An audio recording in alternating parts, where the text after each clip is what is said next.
Sunduin niyo lahat yung kasama natin. Susunod ka agad kami. Opo. Sige. Toro.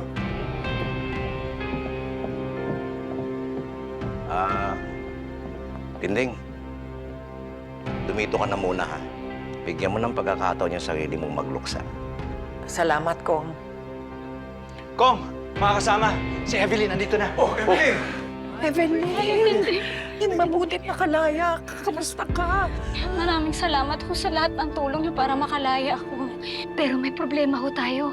Si Ponggay po. Nakakulong ho siya. Ano? Si Ponggay nakulong.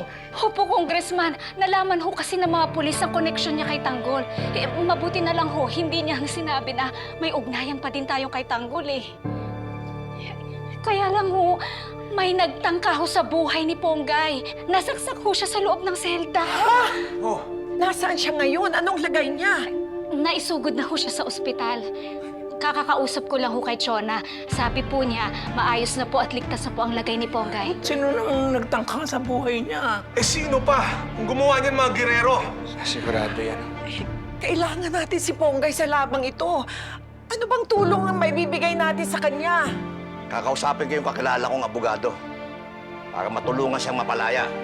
Pero mas mabuti siguro, mapaalam natin sa taong bayan na ang mga gerero kung may kinalaman dito. Si Abet, baka kung makatulong siya sa atin, kakausapin ko ho siya para masubaybayan ang kaso ni Ponggay. Kailangan ding malaman ito ni Tanggol.